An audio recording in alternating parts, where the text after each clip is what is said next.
ನಿರೀಕ್ಷೆ STP candidate ಮತ್ತು ಇನ್ನೊಂದು 2-3 ಜನ ಕ್ಯಾಂಡಿಡೇಟು ಸುಮಾರು 30-35 ಸಾವಿರ ಮತಗಳು ತೆಗೆದುಕೊಳ್ತಾರೆ ನಿರೀಕ್ಷೆ ಇತ್ತು. ನಮ್ಮ ನಿರೀಕ್ಷೆಯಂತೆ ಮತಗಳು ಅವ್ರಿಗೆ ಹೋಗಲಿಲ್ಲ, ಮತಗಳು ಡಿವೈಡ್ ಆಗಲಿಲ್ಲ. ಮತ್ತು ಹೆಚ್ಚು ಈ ಸರಿ ಭಾರತೀಯ ಜನತಾ ಪಾರ್ಟಿ ಅಭ್ಯರ್ಥಿ ಶ್ರೀನಿವಾಸ್ ದಾಸ್ಕರ್ಗೆ ಮತಗಳು ಬಂದಿದೆ. ಹಾಗಾಗಿ ಇದು ಸೋಲಲ್ಲ, ಇದು ನಿಜವಾಗ್ಲೂ ತಾಂತ್ರಿಕವಾಗಿ ಚುನಾವಣಾ ಆಯೋಗದ ದೃಷ್ಟಿಯಿಂದ ನಾವು ಸೋಲು ಕಂಡಿದ್ದೀವಿ. ಆದರೆ ಜನಮಾನಸದಲ್ಲಿ 100ಕ್ಕೆ 100 ಮತದಾರರ ವಿಶ್ವಾಸವನ್ನು ನಾವು ಗಳಿಸಿದ್ದೀವಿ, ಗೆದ್ದಿದ್ದೀವಿ ಅಂತ ಹೇಳಕ್ಕೆ ಇಚ್ಛಪಡ್ತೀನಿ. ಮುಂಬರುವ ದಿನಗಳು ಭಾರತೀಯ ಜನತಾ ಪಾರ್ಟಿ ದಿನಗಳು. 2028 ನೋಡಿ, ಹಿಂದೆ ನಮ್ಮದೇ ಸರ್ಕಾರ ಇದ್ದಾಗ 17ರಲ್ಲಿ 15 ಸ್ಥಾನಗಳು ಗೆದ್ದಿದ್ವಿ. ಅದೇ ಸಿದ್ದರಾಮಯ್ಯರು ಮುಖ್ಯಮಂತ್ರಿಯಾಗಿದ್ದಾಗ ನಂಜನಗೂಡು, ಗುಂಡ್ಲುಪೇಟೆ ಬೈ ಎಲೆಕ್ಷನ್ ಅವರು ಗೆದ್ದಿದ್ರು. ನಾವು ಅಲ್ಲಿ ಕೆಲಸ ಮಾಡಿದ್ವಿ, ಗುಂಡ್ಲುಪೇಟೆಯಲ್ಲಿ ನಮಗೆ ಇದ್ದಿದ್ದು ಜವಾಬ್ದಾರಿ ಕೊಟ್ಟಿದ್ರು. ಅದೇ 2018ರಲ್ಲಿ ಸೋತರು. ಈಗ ಆಯ್ಕೆ ಆಗಿರ್ಬೋದು 2028ರಲ್ಲಿ ಸೂರ್ಯಚಂದ್ರ ಎಷ್ಟು ಸತ್ಯನೋ ದಾವಣಗೆರೆ ಜಿಲ್ಲೆಯಲ್ಲಿ ಎಲ್ಲ ಮತಕ್ಷೇತ್ರಗಳಲ್ಲಿ ಭಾರತೀಯ ಜನತಾ ಪಾರ್ಟಿ ಅಭ್ಯರ್ಥಿಗಳು ನಾವು ಆಯ್ಕೆ ಆಗ್ತಾರೆ. ಮತ್ತು ರಾಜ್ಯದಲ್ಲಿ ನಮ್ಮ ವಿಜೇಂದ್ರ ಯಡಿಯೂರಪ್ಪನವರ ಸಾರಥ್ಯದಲ್ಲಿ ನಮ್ಮ ಭಾರತೀಯ ಜನತಾ ಪಾರ್ಟಿ ಸರ್ಕಾರ ಬರುತ್ತೆ, 100ಕ್ಕೆ 100 ಬರುತ್ತೆ.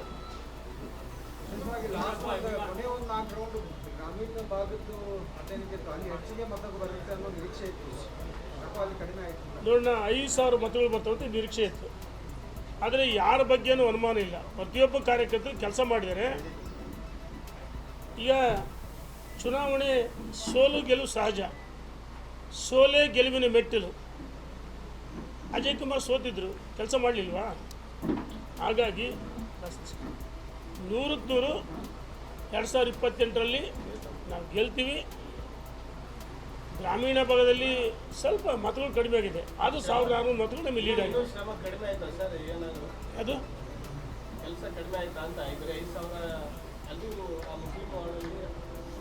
ಒಂದು ನಿಮಿಷ, ಮತಗಳು ಬಂದಿದೆ.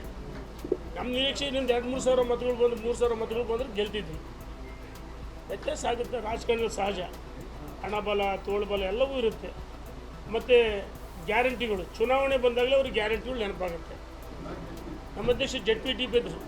ಈ ಸರ್ಕಾರ ಇರೋವರೆಗೂ ಲೋಕಲ್ ಬಾಡಿ ಸ್ಥಳೀಯ ಸಂಸ್ಥೆಗಳು, ಮಹಾನಗರ ಪಾಲಿಕೆ, ನಗರಸಭೆ, ಪುರಸಭೆ, ಪಟ್ಟಣ ಪಂಚಾಯಿತಿ, ಜಿಲ್ಲಾ ಪಂಚಾಯತ್, ತಾಲೂಕು ಪಂಚಾಯತಿ, ಅದು ಸೋಲಿನ ಭೀತಿ ಕಾಡ್ತದೆ. ಸೋಲಿನ ಭೀತಿ ಕಾಡ್ತಾರಿಂದ 100ಕ್ಕೆ 100 ಚುನಾವಣೆ ಮಾಡಲ್ಲ. ಚುನಾವಣೆ ಹಳ್ಳಿಗಳಿಂದ ನಾಳೆ ಬಾ ಅಂತಾರಲ್ಲ, ಹಂಗೆ ಮುಂದೂಡ್ತಾನೆ ಇದ್ದಾರೆ.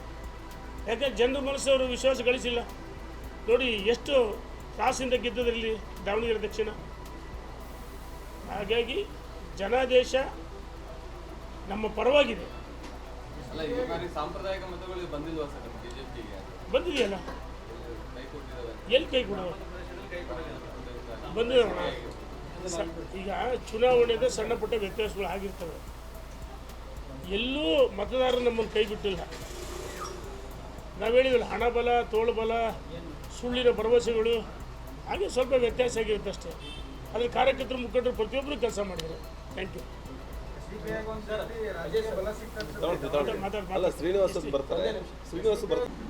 ಯಡಿಯೂರಪ್ಪನವರು 50 ವರ್ಷಗಳ ಕಾಲ ಪುರಸಭಾ ಅಧ್ಯಕ್ಷರಾಗಿ, ಶಿವಮೊಗ್ಗ ಜಿಲ್ಲಾ ಅಧ್ಯಕ್ಷರಾಗಿ,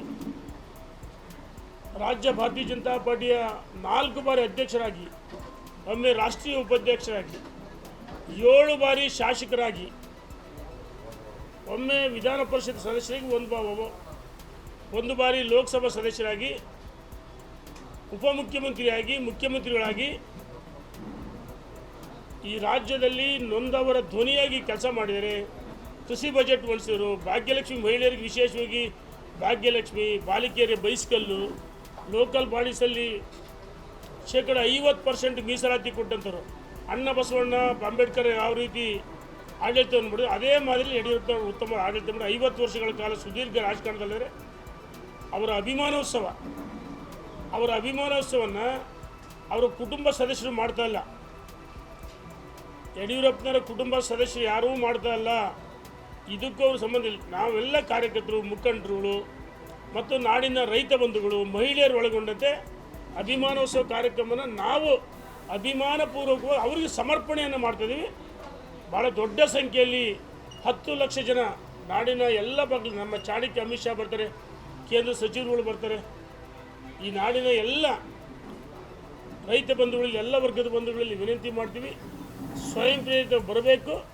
ಮತ್ತು ದಾವಣಗೆರೆ ಜಿಲ್ಲೆಯಿಂದ ನಾವೆಲ್ಲ ಒಟ್ಟಾಗಿ ಒಂದಾಗಿ 1 ಲಕ್ಷ ಜನರನ್ನು ಬರುವಂತೆ ನೋಡ್ಕೋತೀವಿ. ಸ್ವಯಂ ಪ್ರೇರಿತ ಬರಬೇಕು.